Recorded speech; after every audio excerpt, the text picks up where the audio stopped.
आज आपण करणार आहोत मस्तपैकी शिळ्या चपात्यापासून एकदम छान असा चविष्ट पदार्थ, जो जास्त मध्ये खेड्यामध्ये केला जातो तसा हा पदार्थ मी तुम्हाला आज करून दाखवणार आहे। घरात जर भाजी नसेल आणि शिळ्या चपात्या पडलेल्या असतील तर ही रेसिपी नक्कीच करा। भाजीची याला गरज नाही, फक्त एकच रेसिपी करा, त्याला भाजी खायची गरज नाही। एका शिळ्या चपात्यामध्येच आपलं हे काम होऊन जाईल अशी ही रेसिपी आहे, तर पूर्ण व्हिडिओ नक्की बघा। तर इथं मी 2 शिळ्या चपात्या घेतल्यात, त्याचे असे मी तुकडे करून घेणार आहे। तर बघू शकता अशा प्रकारचे मी छान तुकडे करून घेतलेत। तर आता आपण इथं मसाला बघूया। मसाले सुद्धा काही नाही, फक्त बेसिक मसाले। तर इथं चवीनुसार मीठ, 1 चमचा मिरची पावडर आणि चिमूटभर हळद घेतलेली आहे।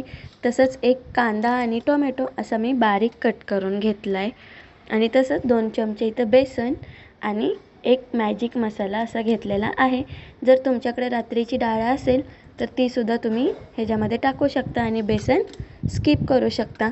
तर डाळ नसल्यामुळे मी इथं बेसन टाकत आहे। तर चला तर रेसिपीला सुरुवात करूया। तर इथं कढई मी गरम करून घेतली आहे आणि आता कढईमध्ये आपल्याला तेल टाकून घ्यायचं आहे। तर मी इथं 2 ते 3 पळी तेल टाकून घेते।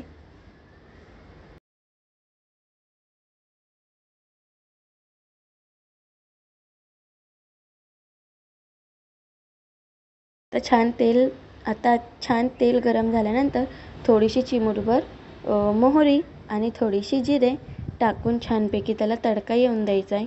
आणि ते झाल्यानंतर ना आता ह्याच्यामध्ये आपण कांदा टाकून घ्यायचा आहे। असा बारीक कांदा कट केलेला आहे। हा कांदा टाकून आता छानपैकी ह्याला परतून घ्यायचा आहे। कांद्याचा रंग बदलेपर्यंत छानपैकी तेलामध्ये तळून घ्यायचा आहे। मस्तपैकी गोल्डन ब्राउन असा ह्याचा कलर होईपर्यंत हा कांदा मी परतून घेते।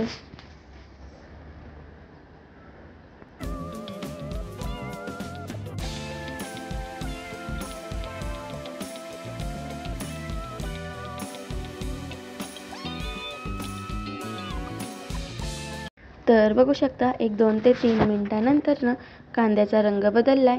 तर आता ह्याच्यामध्ये मी टोमॅटो पण टाकून घेते आणि टोमॅटो टाकल्यानंतर ना लगेच आपल्याला मीठ टाकून घ्यायचं आहे। जे मी मीठ घेतलेलं आहे ते मीठ ह्याच्यामध्ये टाकून घेते। चवीनुसार मीठ आपल्याला टाकायचं आहे। मीठ काही जास्त वापरायचं नाही आहे, कारण की चपातीमध्ये पण मीठ असतं, म्हणून नॉर्मलच मीठ टाकायचं आहे। तर ह्याच्यामध्ये मीठ टाकून टोमॅटो छानपैकी बारीक होईपर्यंत ह्याला परतून घ्यायचं आहे।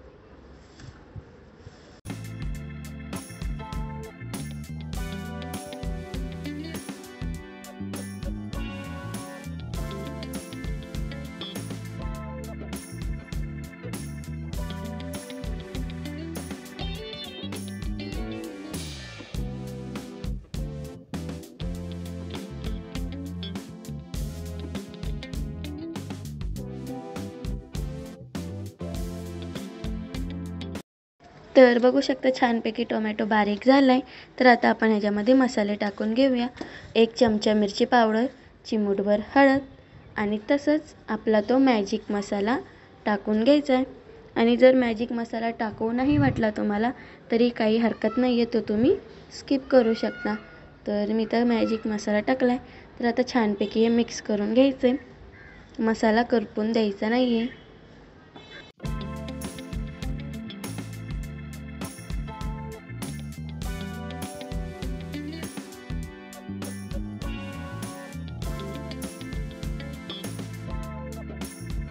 आणि आता हे मिक्स केल्यानंतर लगेच आपल्याला ह्याच्यामध्ये पाणी टाकून घ्यायचं आहे। तर इथे मी 2 ग्लास पाणी टाकणार आहे। तर आता ह्याला उकळी येऊन द्यायची आहे। व्हिडिओमध्ये 1 ग्लास दिसतंय, पण मी इथं 2 ग्लास पाणी टाकलेलं आहे। तर आता ह्याला आपण उकळी येण्यासाठी ठेवून द्यायचं आहे।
तर बघू शकता छान अशी आपल्या पाण्याला उकळी फुटली आहे आणि आता पाण्याला उकळी फुटल्यानंतरच आपल्याला ते चपातीचे आपण तुकडे केले होते ते टाकून घ्यायचे।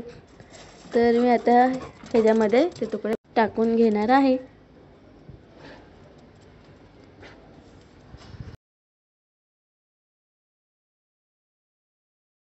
तर छानपैकी आपले सगळे चपातीचे तुकडे ह्याच्यामध्ये टाकून घेऊया। तर आता तुम्हाला रेसिपी ही कळालीच असेल, ही जास्त आपल्या महाराष्ट्रात होते, म्हणजेच की ह्याला चपातीचे कुटके असे म्हणतात।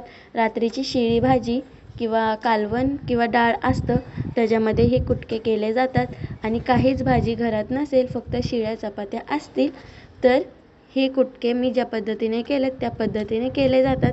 तर हे चपातीचे कुटके खूप छान आणि अप्रतिम असे लागतात। तर ही रेसिपी तुम्ही नक्कीच घरी ट्राय करा। तर बघू शकता मगाशी 1 ग्लास आणि आत्ता 1 ग्लास मी पाणी टाकले, म्हणजेच पूर्ण पाणी आपलं 2 ग्लास झालेलं आहे। तर आता ह्याच्यामध्ये बेसन पीठ आपण घेतलं होतं ते टाकून घ्यायचं आहे 2 चमचे आणि बेसन पीठ टाकल्यानंतर छानपैकी मिक्स करून घ्यायचं आहे आणि मस्तपैकी मोठ्या गॅसवरती आपल्याला हे मिक्स करत राहायचं आहे जोपर्यंत ह्याच्यातला तो रस्सा आटत नाही तोपर्यंत। जर तुम्हाला असं पातळ हवं असेल तर तुम्ही असं पण ठेवू शकता आणि घट्ट हवं असेल तर घट्ट करून घ्यायचं आहे। तर ह्याला बोलतात चपातीचे शिळ्या चपातीचे कुटके।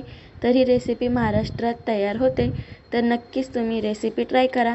खूप छान अशी लागते। ह्याला काही भाजीची गरज नाही आहे, घरात काहीच भाजी नसेल तर फक्त 5 मिनिटात अशी ही चपातीचे कुटके तयार होतात। तर बघू शकता छान असे आपले हे चपातीचे कुटके तयार झालेले आहेत। तर नक्कीच चॅनलला सबस्क्राईब करायला विसरू नका।